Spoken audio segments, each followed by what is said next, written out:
le calme plat politique relatif qui règne eh bien, chez les aventuriers ambigus, comme je les ai appelés.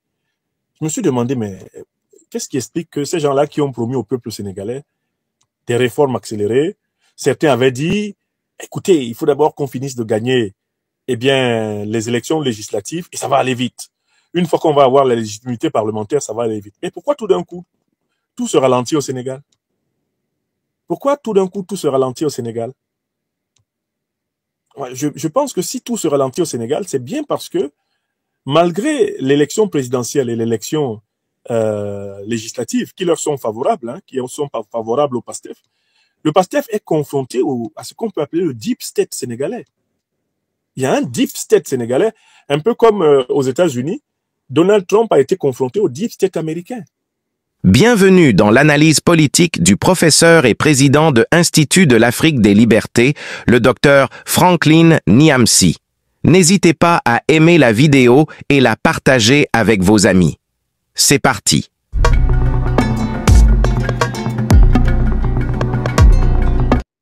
Et il a affaire même maintenant, Donald Trump, aux États-Unis, au deep state américain. C'est-à-dire au lobby de ceux qui, pendant très longtemps, ont contrôlé les vraies manettes du pouvoir. Je vous ai fait remarquer qu'à un moment donné, le Premier ministre Ousmane Sonko s'est plaint de ne pas être obéi par certains de ses ministres. Et nommément, le ministre de la Défense, le ministre de la Justice, et dans une certaine mesure, le ministre des Affaires, le ministre de l'Intérieur. Vous vous souvenez de cela? Le Premier ministre en exercice, Ousmane Sonko, s'est publiquement plaint de ne pas être obéi par certains ministres. Et il a même dit qu'il s'en était référé au président de la République du Sénégal, Bassirou Diomaye Diakhar Faye, pour lui dire, mais il y a des ministres là, quand je leur parle, ils ne m'écoutent pas. Et j'avais soulevé la question, mais qu'est-ce qui peut expliquer qu'il y ait dans le gouvernement sénégalais des ministres qui n'écoutent pas le Premier ministre, issus de la majorité parlementaire du pays? Et j'avais fait une hypothèse qui, tous les jours, est là sous les yeux des Sénégalaises et des Sénégalais et du monde entier. J'ai dit que il y a probablement peut-être même un tricéphalisme du pouvoir au Sénégal.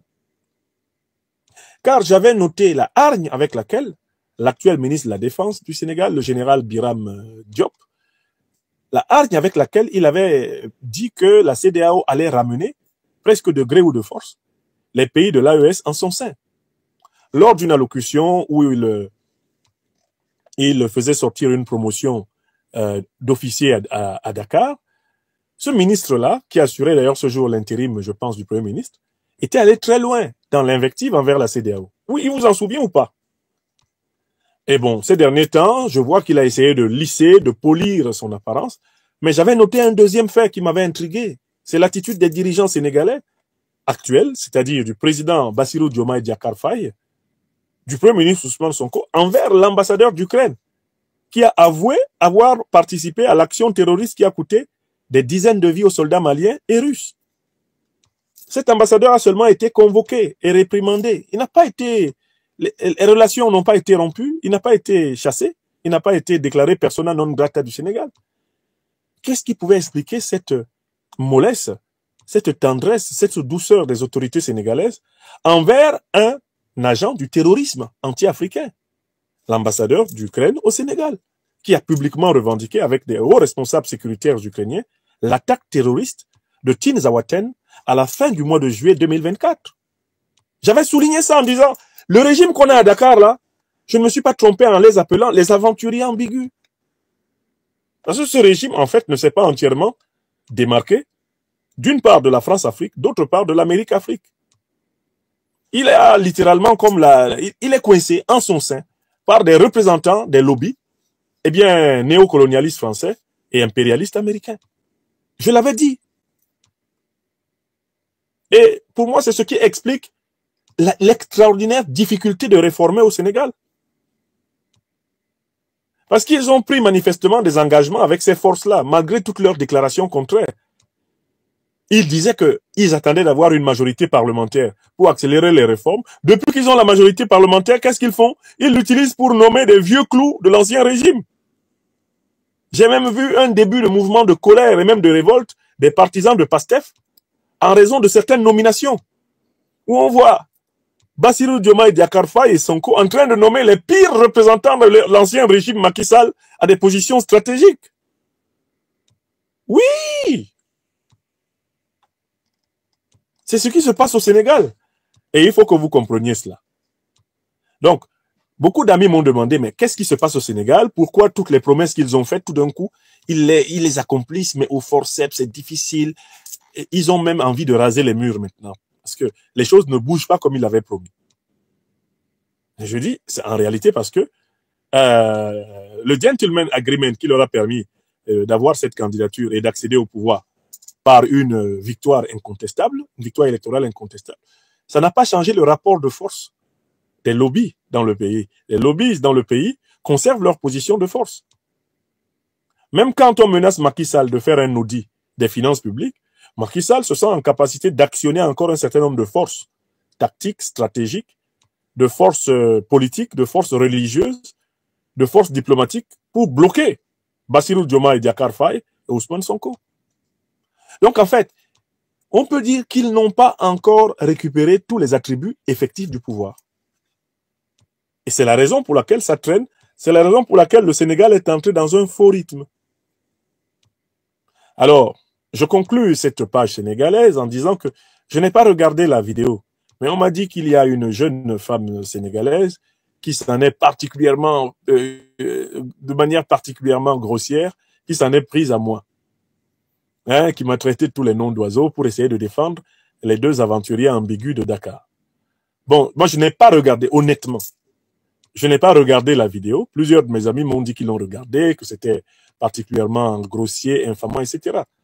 Alors, moi, je voudrais simplement dire à cette jeune femme que moi, je ne veux pas être mêlé à des histoires de masseuses de Dakar. Parce que ce sont ces histoires de masseuses de Dakar qui ont nui à certaines carrières politiques au Sénégal. Moi, les histoires de filles là qui passent leur temps à vouloir se faire remarquer par les garçons, et après pour dire que les garçons les ont touchés, qu'elles ont massé, moi, je ne suis pas dedans. Donc, il faudrait vraiment que cette jeune sœur sache que je n'ai pas du tout l'intention de bénéficier de ses talents. Je ne suis demandeur de rien, je ne m'intéresse pas à ce genre de personnages. Les personnages qui sont des femmes qui sont grossières là sur les réseaux sociaux et qui sont toujours dans un langage de l'obscénité presque sexuelle, ces femmes-là, bien souvent en réalité, sont bien souvent en réalité des tentations qui sont mises sur le marché politique pour nuire à la réputation des hommes qui font la politique. Et il me souvient que c'est ce genre de femme-là qui a coûté la candidature à la présidence de la République au Premier ministre Ousmane Sonko. Donc, dites à cette jeune sœur que moi, les histoires de masseuses de Dakar, là, je ne suis pas dedans. Il ne faut pas qu'elle me prenne pour quelqu'un qui serait à la recherche d'une masseuse de Dakar. C'est tout. Maintenant, pour tout ce qu'elle a dit sur moi, elle ne me connaît pas.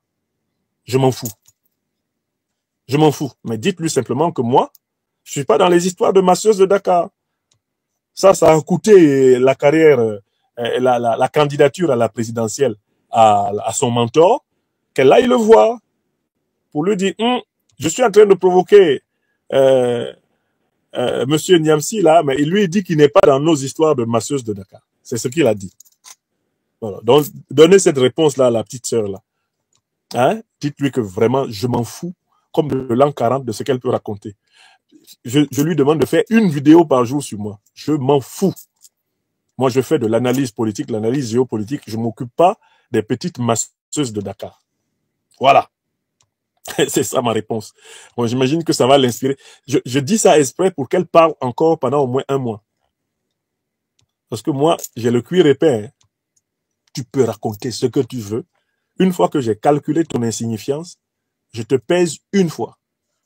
Je ne sais même pas comment elle s'appelle. Je n'ai même pas regardé ce qu'elle a dit. Ce sont mes amis qui m'ont rapporté que c'est une personne grossière qui a un manque de quelque chose. Moi, je lui dis, j'ai rien à combler. Je ne suis pas un aventurier ambigu. Je ne suis pas un émotif de Dakar. Voilà, faut lui dire ça. Et lui dire de ma part, Djordjeuf. Petite sœur, toi aussi, il faut aller sur les réseaux sociaux, parler ce que tu veux. Mais je ne suis pas dans vos affaires de Dakar. Bon, Il y avait encore quoi? Il y avait quel autre point? Bon, un dernier point, ce sont mes frères, les Gabonais. Après que j'ai analysé l'interview du général Dansoman de Libreville, Oligui Nguema, hein, le candidat de la France-Afrique, désormais soutenu par le parti des Bongos, il est soutenu par le PDG. Et il dit qu'il est l'homme de la rupture. Et quelle rupture? C'est vraiment un plaisantin. Alors, moi j'ai analysé son interview. C'est lui qui a dit que les Gabonais n'avaient pas bien compris le français, qu'il n'avait pas dit que lui n'allait pas être candidat. Il avait dit que le pouvoir allait être remis aux civils. Les Gabonais n'ont pas compris que lui, il pouvait enlever ses galons et devenir civil. Donc, les Gabonais ont des problèmes de français. C'est ce qu'il a dit. Moi, je ne suis pas quelqu'un qui méprise quelqu'un parce qu'il ne parle pas bien français. Non. Puisque moi, eh ben, j'encourage l'usage des langues. Donc, je vais d'abord le dire en bassa à Oligui. Ensuite, je vais vous traduire ce que je lui dis en bassa. Pour lui montrer que, quand je lui demande de parler fan pour qu'on traduise en français, c'est pas pour l'humilier, c'est pour l'aider à mieux exprimer sa pensée. Ah, Oligui Nguema a manqué. Voyez, ne vous calez, bon bagabon, bilogbiké, binorbe pour la si longue. Là où ma be calé, on l'obé tel. Ou calé, on yong tel, immo ma militaire. Ou ti tel immo, ba bourba se les civils. Ouais, bon bagabon, ma norbe pour la si. Wen yi pour la si lobo. Ndim heyem, me nyamsi, wa Cameroun, wa Afrika, wa Gabon. Ndim heyem, me bulona we, a Oligui Nguema, amour jong nun. A jong murnu. Ndim heyem, me bulona we, ye undawele to pour la si, oui be porio. Mais yi bon bagabon, ba ma yi kar lowe. Ban lowe kar. Banga bourba ye Gabon, ma yi kar lowe. Non, vous avez le calbon bagabon, les babti be nok pour la si. Les we pour porten pour la si lo bok gandak. John ban nok bewe.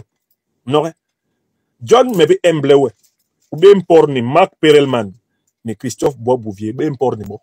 Me be tibi emblewe, me tele, we mere mu, ou hop be import pour la si lo we. Di hohari lioni mukeri. Non, Oligui Nguema, ou yi beka. Yi ga jong jeje mou. Ou ye job jong me kal. Ou yi beka. Tony lemhi fang, ou yi bepor. John me buka wale, pour la si lo we, tabele ou songol pour la si lo bon bagabon me yi. Ba yi kar gabon me yi bo. Bo Grégoire Biyogo, maler nkengi Grégoire Biyogo. Bale nyen mboro por pour la si na we Oligui Nguema mpo henyon. Mla bepor. Bale shem sou mat Grégoire Biyogo an telebit port we Oligui Nguema mpo henyon. Non. John me buka ndile un derle bang bon ba Afrika. Pour la si bon obe hawe ha Gabon. Pascaline Bongo yenga ba hawe ha Gabon. Élection be yon ye koba. Whip ou tel bon ye koba. Ou ye mur whip tel. Ou tanebe hangi Gabon nyu bon ba Gabon. Yene hangi Gabon nyu pour la si. Pour la si bon ba hawe ha. Macron yenga ba hawe ha. Voilà. Donc, là, j'ai parlé en bassa bantou. Pour dire aux Gabonaises et aux Gabonais que moi, je ne suis pas un déraciné. Hein. Mais man longyem. Mais man Africa. Je ne suis pas un déraciné. Je suis un Africain enraciné dans sa tradition. Je ne suis pas un arbre qui flotte dans le vent. Hein. Mes racines sont profondes dans le suc de la terre, mère d'Afrique. Vous comprenez?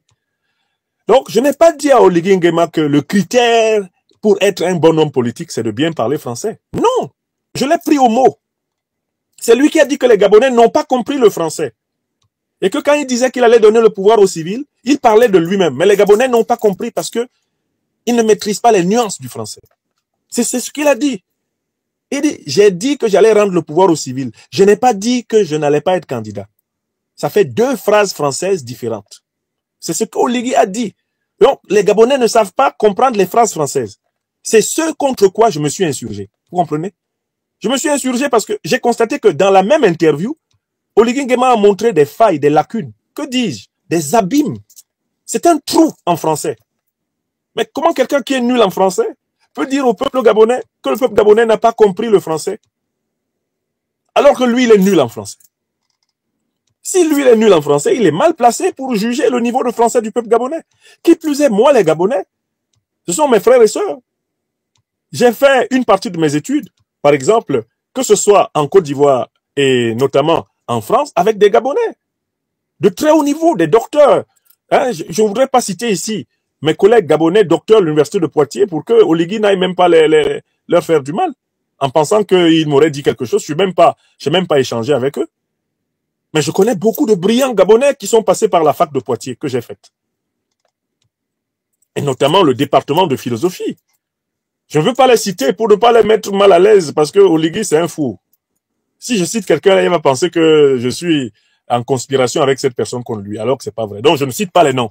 Mais je voudrais citer un grand Gabonais, un de nos doyens brillantissime universitaire, qui est respecté sur la place de France et dans plusieurs académies scientifiques. C'est le professeur Grégoire Biyogo. Est-ce qu'Oligui peut parler français devant Grégoire Biyogo? Est-ce qu'il peut parler français là où Grégoire Biyogo? Le professeur Ondo Ossa, qui a gagné l'élection contre Ali Bongo là. Est-ce qu'Oligui peut parler le français devant lui? C'est pas parce qu'Oligui a des pistolets, il va chez les gens avec son pistolet. Les gens le saluent gentiment pour qu'il ne tire pas. Ils pensent que ça veut dire qu'il est intelligent. Lui, quand il regarde Ondo Ossa là, il peut lui enseigner quelque chose. Oligui, quand toi-même tu regardes ta tête là, tu regardes Ondo Ossa. Toi, tu peux enseigner au professeur Ondo Ossa quelque chose. Mais le Gabon a des sujets extrêmement brillants dans tous les domaines. C'est à cause de ce régime pourri france-africain que ce pays n'a pas atteint, eh bien, sa vitesse de croisière. Sinon, le Gabon a des cerveaux. Et j'en connais.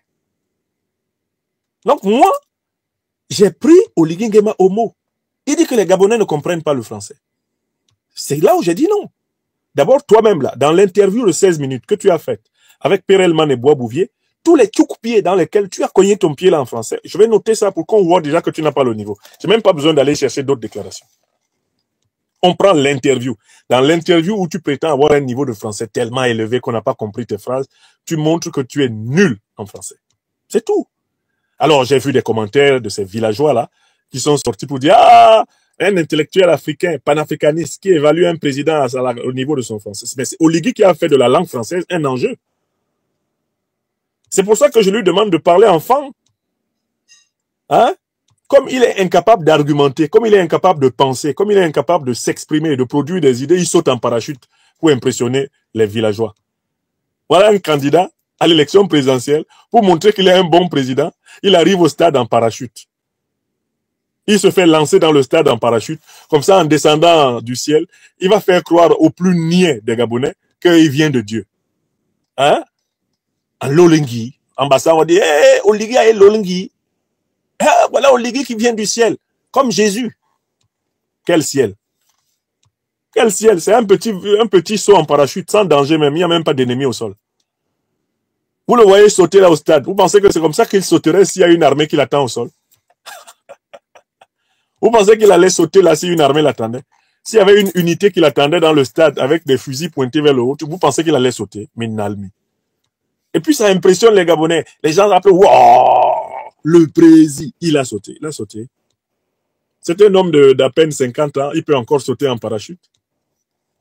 Et là, il ne courait aucun danger, il n'y avait même pas une atmosphère, il n'y avait même pas une pression atmosphérique spéciale. Il n'a qu'à sauter quand il y a un grand vent.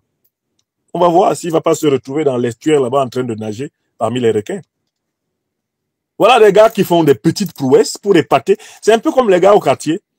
Autrefois, quand on jouait au foot, s'il y a des filles là, du quartier qui viennent se mettre autour du stade, des gars commencent à jouer, remarquez ça. Pour ceux qui ont grandi en Afrique. Quand on joue un match très simple au quartier, il y a des gars, dès que les filles du quartier, quelques filles du quartier viennent regarder le match, chacun commence à jouer dur, il tacle son ami, chacun veut montrer qu'il a le pied dur.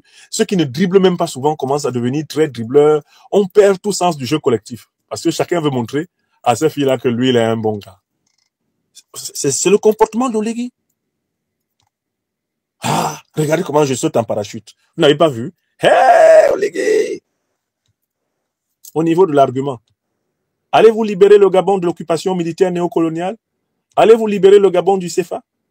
Allez-vous donner du travail à la jeunesse gabonaise? En avez-vous la capacité? Allez-vous concevoir un Gabon écologique? Allez-vous donner au Gabon la résolution à ses problèmes d'énergie? Mais est-ce que vous en avez la capacité? Est-ce que vous comprenez la géopolitique monde? Allez-vous vous engager dans la lutte panafricaniste continentale, dans la trace des plus grands Africains de tous les temps. Voilà les questions sur lesquelles on attend l'individu. Il vient dire que les Gabonais ne comprennent pas le français. Et quand on lui montre que il a eu 0 pointé, il y a ces villageois qui sautent. Les grands professeurs, moi je vous respectais, hein, mais depuis que vous avez parlé comme ça sur mon président, moi je vous respecte plus. Quand vous cherchez le nom de la personne appelle Mvengema. Mais Mvengema, j'ai compris, non? On peut pas le critiquer parce que il est de ton ethnie. C'est ça le problème, parce que tu n'as pas d'argument. Tu n'as pas d'argument, Mvengema. Un autre sort. Hein, Ona Ondo n'est pas content. On fait, je n'ai qu'à faire quoi? Mengeme Obam n'est pas content. Mengeme Obam, ma boya, je fais alors comment? Si ton frère est nul, je dois dire qu'il est bon. Chez nous, en Douala, on dit Mouna Nyongo Abukite Oae, Bambele Mokundae Ioe. Bambele Mokundae Io. Ça veut dire en Douala que quand tu vois que ton frère te dépasse, porte ton sac. En français, Oligui ne dépasse pas la plupart des Gabonais. C'est lui qui doit porter le sac des Gabonais. Et il ose demander aux Gabonais de porter son sac en français. Vous acceptez ça? Il ne faut pas vous habituer à lui donner l'impression qu'il a des qualités qu'il n'a pas. Hein? Parce que ça va se retourner contre vous. Alors moi, je ne suis pas tribaliste du tout. Nulle part dans le monde, on ne vous dira que j'ai soutenu quelqu'un parce qu'il vient du même village que moi, il parle la même langue que moi, ou bien il a un nom de Yabassi au Cameroun comme moi. Je ne suis pas comme ça. Et je vous demande de ne pas être comme ça. Arrêtez là les gens du village. Quand je regarde les noms, c'est toujours les mêmes. Vous sortez. Hein? Faut laisser Oligui, hein? Occupe-toi de ton pays, le Cameroun. Qui a tracé la frontière entre le Cameroun et le Gabon? Vous êtes vraiment des villageois, quoi. Eh bien, ça, c'est la volonté du colon français, là, votre machin. C'est la volonté du colon français. Quelle est la différence entre les fans camerounais et les fans gabonais? Vous parlez la même langue, là. Quand on écoute la musique de Medjome Som, vous avez besoin d'une traduction. Pourtant, Medjome Som, Jacob, que beaucoup de Gabonais considèrent comme un artiste gabonais, est considéré par les Camerounais comme un artiste camerounais. Vous savez pourquoi? Il chante en fan. Et c'est le même fan qu'on parle à gauche qu'on parle à droite. Il n'y a que les abrutis qui se lèvent là. Hein, va parler dans ton pays. Quel mon pays? Je suis africain. Je suis africain. Tout en assumant que je suis né et j'ai grandi au Cameroun, contrairement à Ouattara qui nie ses racines. Je suis africain. Vous n'avez rien à me dire là. Oligui parle, je parle. La vie continue. Et vous aussi, vous parlez, la vie continue. Mais ne venez pas me dire que ma critique, moi je me suis basé sur ce qu'il a dit. Vous voyez, moi, c'est ça. On m'appelle le docteur des preuves. Quand je critique quelqu'un, je passe par ce que la personne fait, ce que la personne dit. Je travaille sur le texte. Donc, si vous voulez critiquer ce que j'ai dit, allez sur le texte. Écoutez les 16 minutes stupides d'Oligui Nguema et dites-moi ce qui est vrai dedans. Dites-moi là où j'ai mal analysé, qu'est-ce que j'ai mal expliqué. Ça m'intéresserait que des Gabonais, qui sont plutôt des oliguistes, viennent prendre mon interprétation de l'interview et disent, sur tel point, c'est faux. Prouvez ça. Mais ça va éclairer les Gabonais, les Africains. Mais ne venez pas me dire, ah non, il faut laisser notre candidat tranquille. Va t'occuper de ta vieille momie. Mais Biya, là, c'est une vieille momie pour nous tous. Vous pensez que la dictature du Cameroun, là, ne nuit pas au Gabon? La dictature du Cameroun nuit à toute l'Afrique. Tous les Africains sont en retard à cause de ces dictateurs-là. Vous pensez que nous, au Cameroun, on est seuls dans la merde? Vous êtes dans la merde. D'ailleurs, l'économie gabonaise dépend de l'économie camerounaise, non? Donc, si le Cameroun va mal, le Gabon plonge. Vous le savez ou pas? Alors, trêve de niaiserie à mes frères, les villageois oliguistes. Il faut vous calmer. J'ai fait un lavage à sec de notre frère Oligui. Je lui ai simplement rappelé qu'il n'a pas le niveau. Et j'ai défendu mon peuple, le peuple gabonais. C'est pour le peuple gabonais que je suis sorti. Pour dire, Oligui, il faut respecter notre peuple. Tu ne parles pas mieux français que les Gabonais. Et je connais de très brillants Gabonais qui ont honte quand toi tu parles dans un micro. Chers téléspectateurs, vous avez été les témoins privilégiés de cette analyse politique profonde et inspirante avec le docteur Franklin Niamsi. Maintenant, c'est à vous. Réagissez en commentaire, partagez vos réflexions et vos idées. Si cette vidéo vous a éclairé, n'hésitez pas à l'aimer et à la partager avec vos amis. Ensemble, nous construisons l'Afrique de demain. Restez connectés sur Afrique Diverse TV pour encore plus d'informations et de débats passionnants. À très bientôt.